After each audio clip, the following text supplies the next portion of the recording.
Bonjour, aujourd'hui je vais faire une vidéo pour vous expliquer comment utiliser Vellum. Vellum, c'est un logiciel qui sert à écrire des livres et qui est vachement utile. Pourquoi? Parce que en fait, on peut rentrer des titres, des chapitres, des sous-titres. En fait, il est déjà préparé en fait comme logiciel et surtout on peut l'exporter soit en mode papier, donc PDF, soit en mode e-book.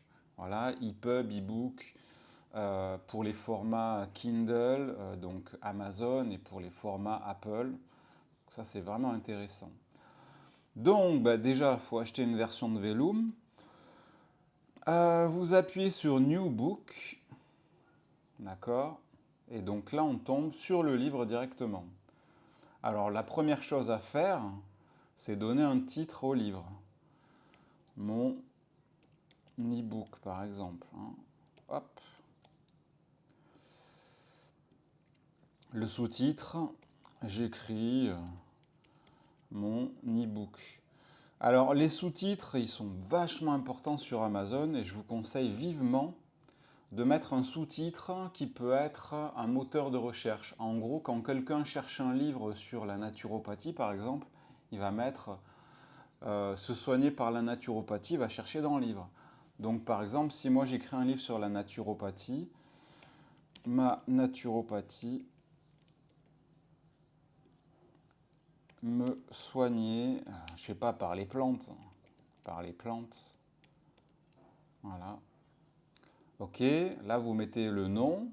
Language, c'est important de le mettre le langage parce que évidemment ça va jouer. Donc là, c'est en français.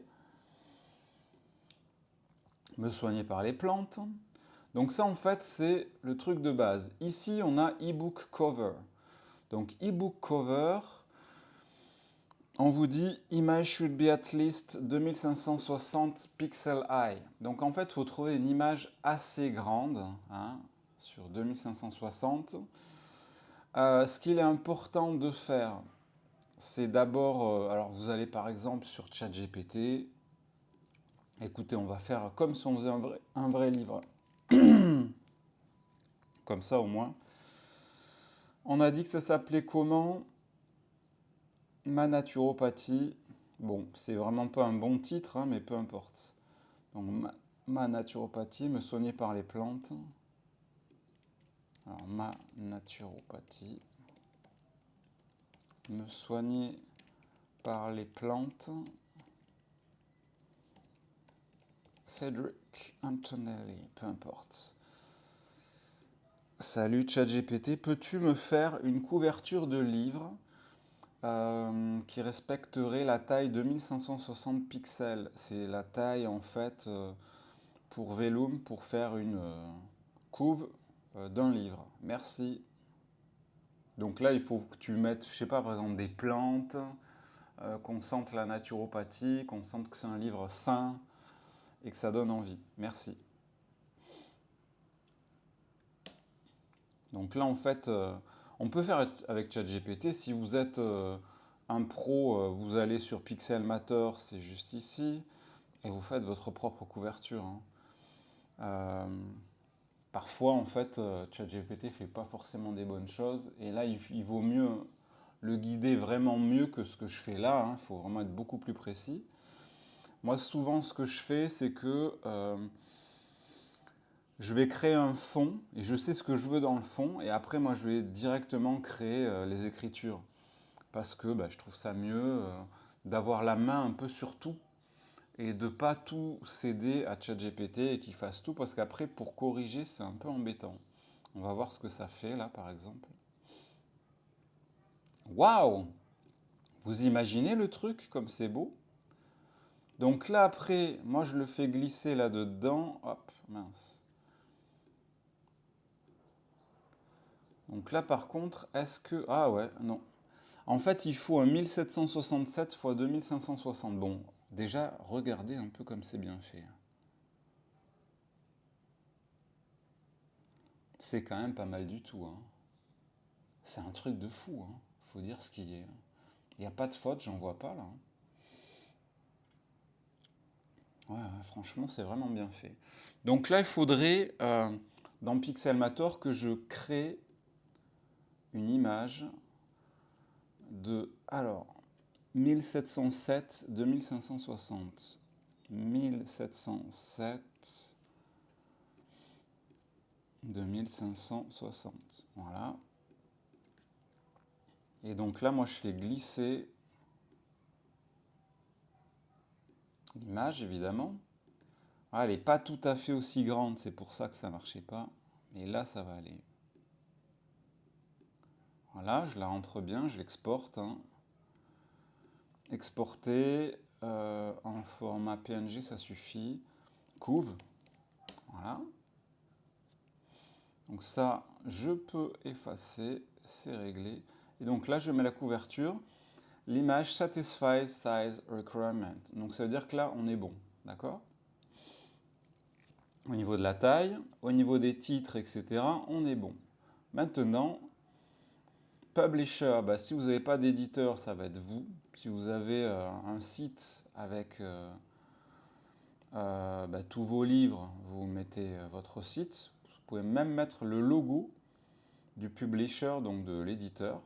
Donc votre logo, si jamais vous n'avez pas d'éditeur, encore une fois. Table des matières. C'est là qu'on va avoir en fait bah, toute la table des matières. Chapitre 1, les plantes qui soignent. Je dis n'importe quoi là, hein, c'est qui soignent, hein, j'ai pas préparé ça. Ici, en fait, il y a un petit plus. Je vais pouvoir créer un nouveau chapitre. Euh, les soins qui soignent. Voilà. Donc, ça peut être les massages, etc. Et là, les jus qui soignent. Hein. Bon, peu importe. Les jus qui soignent. Vous avez compris le principe. Donc, en gros, en appuyant sur plus, je crée directement un chapitre. D'accord? Oui. Voilà, un chapitre. Et là, je vais mettre conclusion. Hein. Enfin, ce ne sera pas conclusion, mais je vais mettre par exemple l'alimentation qui soigne. L'alimentation qui soigne. Voilà. Donc ici, j'ai les chapitres. D'accord? Si je veux créer un sous-chapitre, je vais le nommer ici. Donc là, la camomille, hein, par exemple. Camomille. Voilà. Et là, je vais commencer blablabla, blablabla, blablabla, blablabla, etc. D'accord? Là, je fais mon... Mince. Je fais mon texte. Hein. OK?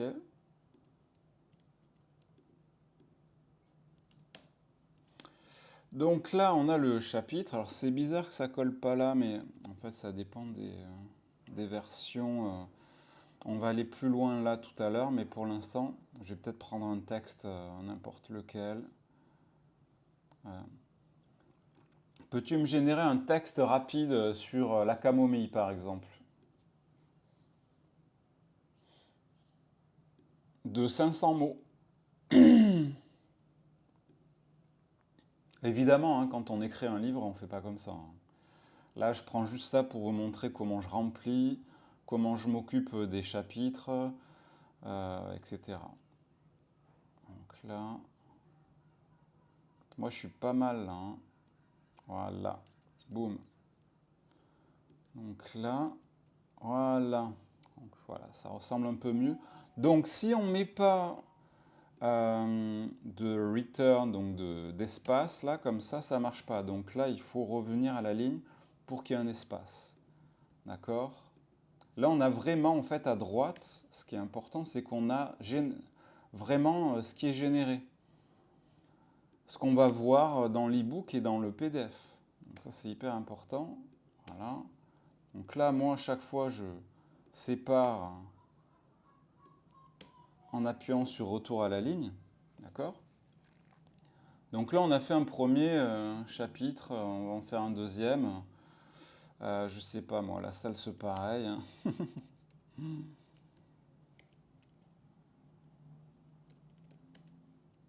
Et évidemment, ça s'écrit pas comme ça, hein, la salle c'est pareil. Voilà, la salle se pareille d'Europe. Ok, je veux un sous-chapitre. Donc comment je fais? Add text feature, sous-chapitre. D'accord? Et donc là, ça, je vais le rentrer là. Donc là, la salle se pareille d'Europe. On va voir là, qu'est-ce qu'il me donne comme texte.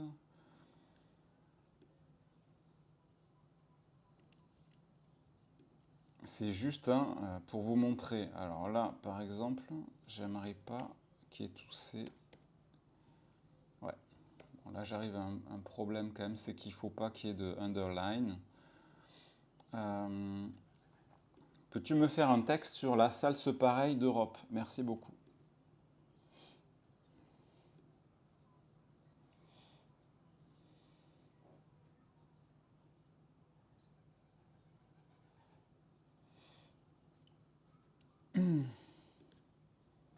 Peu importe, je prends que ça, pas besoin de plus. Donc là, bah pareil, je suis obligé de mettre un retour à la ligne, d'accord, pour qu'il y ait de l'espace. Là, on va dire que ça, c'est un tips, d'accord? Comment je fais pour le rendre différent? Je peux le mettre en italique, et là, je le sélectionne et je fais Alignment au block quotation. Voilà. Donc là, qu'est-ce qui se passe? On va aller camomille, boum, boum, boum. Ça devient un tips. Là, c'est intéressant parce que du coup, ça se sépare, d'accord? Ce que je peux faire aussi, c'est la camomille, c'est un mot compliqué. Donc là, je vais mettre un footnote, c'est-à-dire qu'il y aura la définition de ce mot-là. Donc là, la camomille, c'est, et là, on va prendre ce texte-là. Mince, voilà. C'est ça, là. Bon, peu importe, on s'en fiche. Voilà, c'est juste pour vous montrer. Donc, j'appuie sur Down. Et là, qu'est-ce qui se passe quand je suis au niveau de la camomille? Voilà.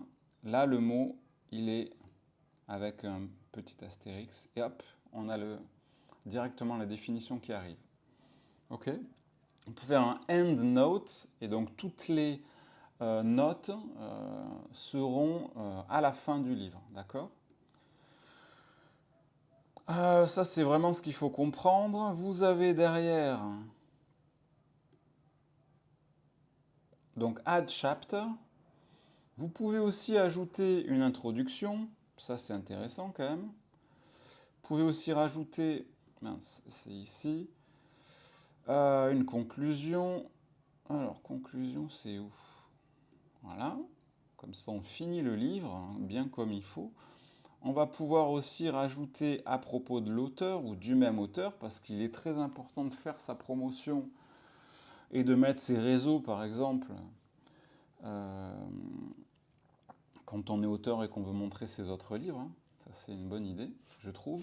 Donc là, c'est important de mettre les réseaux, Facebook. Alors TikTok, ça m'étonnerait qu'il y ait beaucoup d'auteurs sur TikTok, quoique. Qu'est-ce qu'il est important de mettre? On peut mettre un avant-propos, une préface, un prologue, les mentions légales, ça c'est important. Qu'est-ce qu'il y a? Éloge, frontispice, remerciements, ça c'est important de mettre quand même. Bibliographie, donc voilà, il y a vraiment...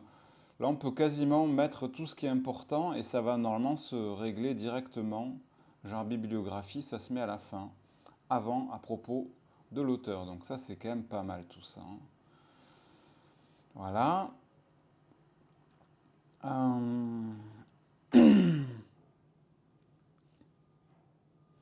Du même auteur, voyons, ça se met à la fin normalement. Voilà, ça se met à la fin. Hop. Donc là, on est, on va dire, sur votre livre. Il commence à ressembler à quelque chose quand même, parce que vous avez table des matières, le titre, le subtitle du livre, la couverture du livre.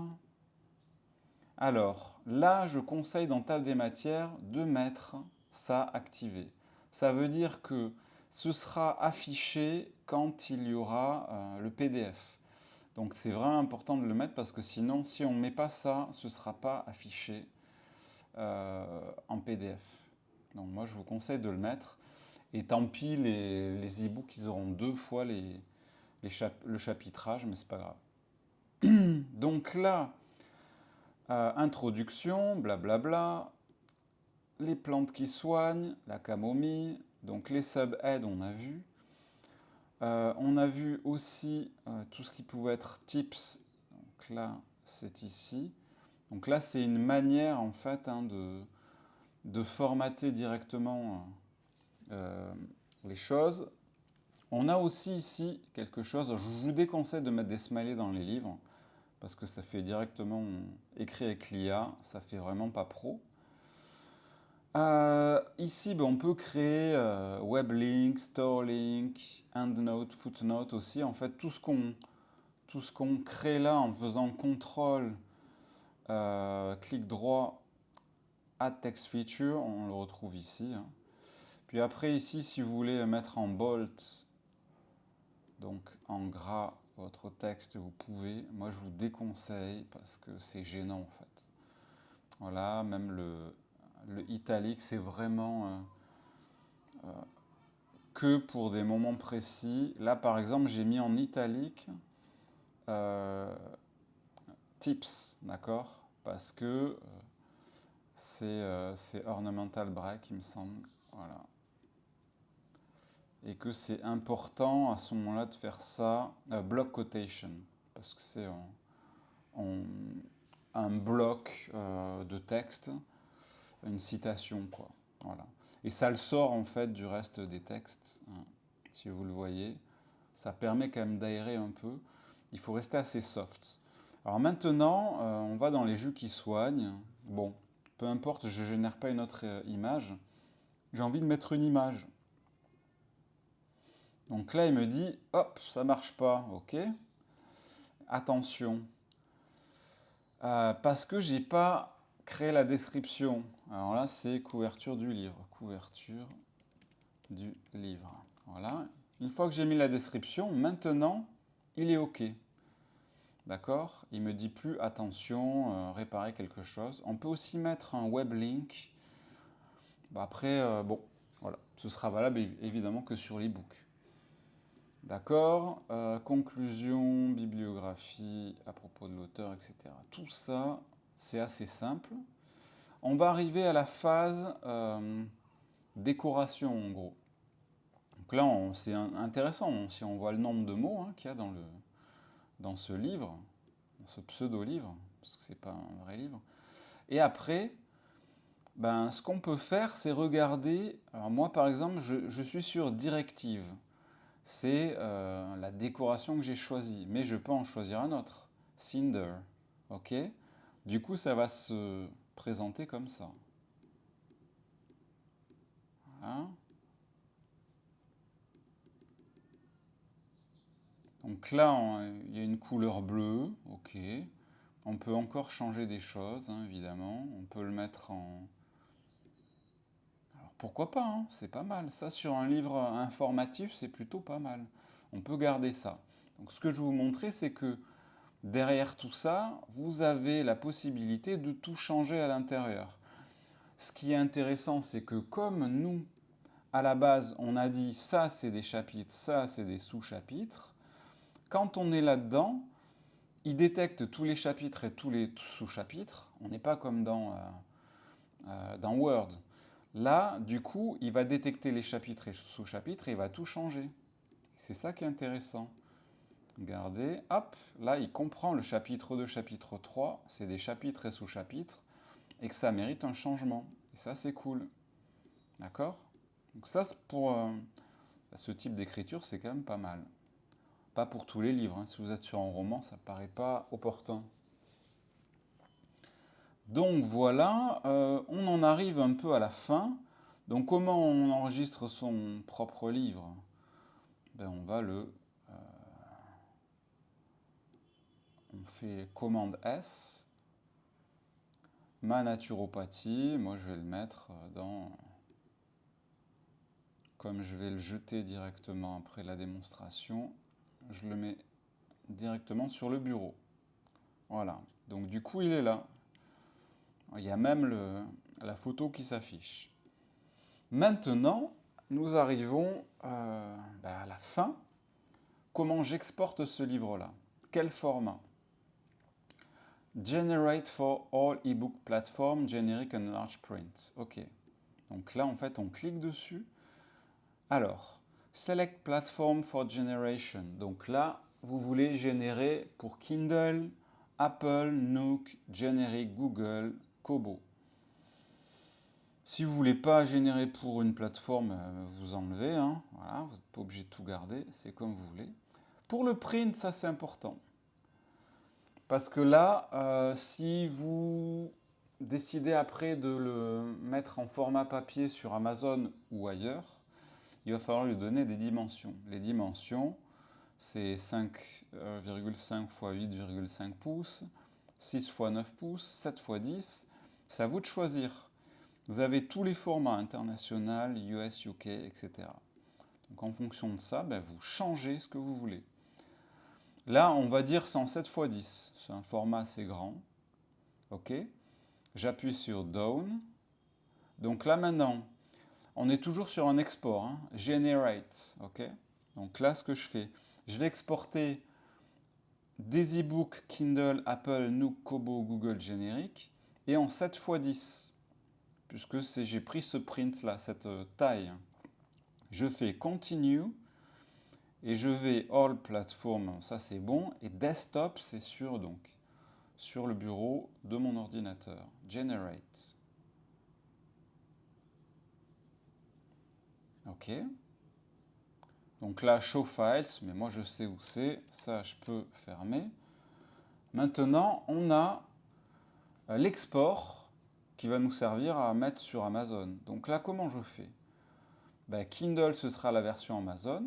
Alors, qu'est-ce qu'on y trouve là-dedans? On y trouve le EPUB et le JPEG. Alors, le JPEG, c'est la photo, d'accord, qu'on avait déjà créé. Et l'EPUB, ça va ouvrir le livre EPUB.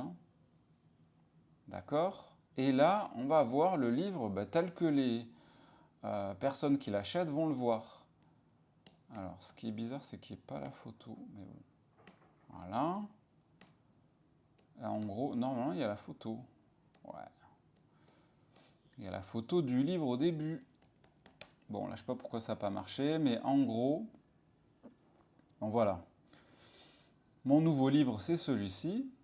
Ah, voilà, c'est pour ça, en fait. C'est qu'elle est au tout début, quand on ouvre le livre. Après, on y va. Me soigner par les plantes, etc., etc., etc. Ok. Donc là, on a la version EPUB, c'est celle qui va servir pour Kindle. Si on veut donner la version pour Apple, ce sera cette version-là. Alors, vous voyez, c'est quand même pas la même taille, 717 KO et là 1,6 MO. Donc c'est pas exactement le même fichier. Alors, donc ça c'est les versions numériques, c'est Apple Book, Generic, Google Play, Kindle, Kobo et Nook. Et là vous avez Large Print. Large Print, qu'est-ce que c'est? C'est la version papier. C'est la version papier qu'on donne à Amazon ou à Draft2 Digital ou autre pour créer son livre papier. Donc là, je clique dessus et on tombe sur un PDF. Ma naturopathie, me soigner par les plantes, introduction, ta. Là, vous voyez, on voit bien le footnote, c'est-à-dire que là, on avait camomille qui était noté comme un mot compliqué et en bas, on a la définition. Je continue. Ici, on a le tips, pareil, qui est bien mis comme il faut. On a mis une image, hop, conclusion, bibliographie à propos de l'auteur, voilà. Et la fin du livre. La couverture, il faudra la générer, soit via Draft2 Digital ou Amazon, ou sinon la faire par vous-même. Voilà, normalement, ils vous donnent des patrons pour les faire. Donc en gros, voilà ce qu'il faut savoir. Moi, je trouve que c'est vraiment un super logiciel, Vellum, qui est vraiment utile quand on veut aller vite pour sortir un livre et le faire de manière totalement indépendante. Voilà les amis, j'espère que cette vidéo vous aura plu. N'hésitez pas à vous abonner, j'essaie de créer du contenu utile pour les gens. Évidemment, je partage aussi mes sorties de livres. Donc n'hésitez pas à vous abonner. Merci. À bientôt.